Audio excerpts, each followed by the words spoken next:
My name is Andy Lewis, and today we'll be talking about the digital divide. First, we need to ask, what is it? And originally, people saw the digital divide as rich people could afford computers, poor people couldn't.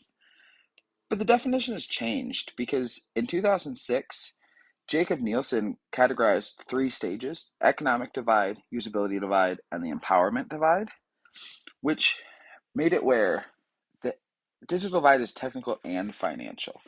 There's It's not just about having it, it's about knowing how to use it. That's where digital literacy comes in. Just like with anything, if you have it and don't know how to use it, it it's not any better than not having it. So it can now encompass the ability, both technical and financial, to make use of that technology available.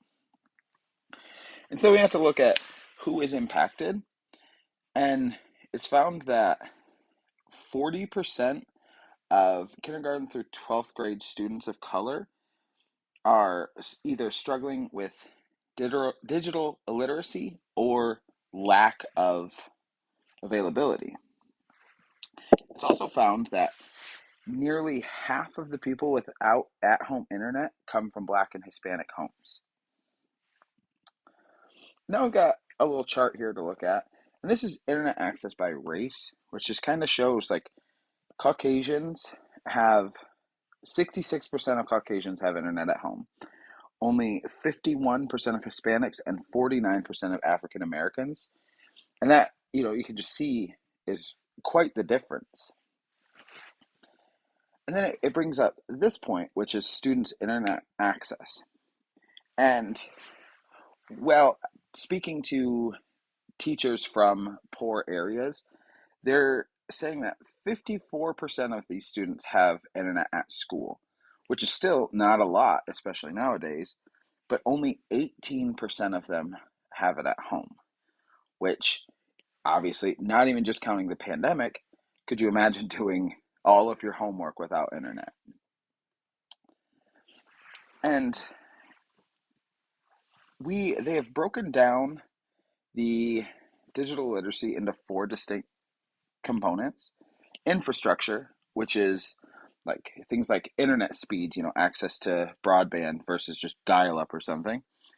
The inclusivity, which would be like cost, everyone being able to get it. Institutions, which is the use of technology by the government to help public services.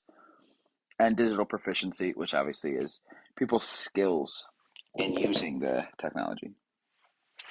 Now, I apologize, I know it's a little hard to see, there's a lot going on here, but this is all 50 states ranked by those four categories, which I'm not going to bore you and make you look at all of it. I will point out that Michigan is number 27th, so a little lower than would be that I would like, but hey, it's not the worst. But it's kind of interesting because even if you look down here at West Virginia, like in some like institutions, they're pretty high up. So it's neat to see how much difference and fluctuation there is in those categories. And then we have to look at the impact, which obviously economic growth. If people don't have access to internet, they can't get a proper education to get a better job, better paying job.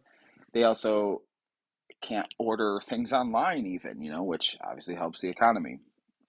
Educational performance, again, if you don't, even if you're in class doing work there, most likely you're going to have a project where you need to do research at home. If you don't have that access, then maybe you're going to fail your project, fail the class, and that can, lead to a downward spiral.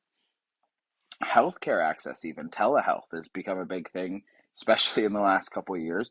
If you don't have internet, even a smartphone, you don't have access to that. How many people that were immunocompromised couldn't get help during the pandemic because they didn't have access to that? And then employment searches. Obviously that's the easiest way to find a job now. Go to Indeed or anything. But if you don't have the access, then you can hope your library does. But other than that, there's not much you can do. That's why we need to work on closing the divide. And Biden has a budget plan proposed at $100 billion to work on providing broadband throughout the nation. And this seems like a lot, but research has shown that it needs to be at least 240 billion. And that's just to get broadband. That's not talking getting people the ability to use it. It's not talking getting other people computers, anything like that. It's just broadband. We need at least 240 billion, which I can understand. That's a lot of money. As a taxpayer myself, I know that that's a lot of money, but there are some possible actions we can do to, help this, maybe even lower that. One would be tax big tech. Big tech, obviously, they're going to benefit a lot from this. If, hey, Apple, let's say, Apple pays a little more in taxes, maybe more people can afford get an Apple computer. They're profiting off of that. It's kind of this give and give. And and that's just one possibility. Another is coordinate local efforts. I know there's towns that are doing a lot to try to get, public Wi-Fi or whatever. If that can be coordinated together, maybe bigger things could happen. And then also recruit big tech. Again, they have a lot to gain from this. And so they can help out. Maybe they've got a lot of manpower. They can help come up with ideas or donate stuff. And that can just, even if it cuts down that percentage, it's a step in the right direction. And it's just, internet access is not a luxury. At this point in time, it is a basic necessity. We need to find a way to close this divide.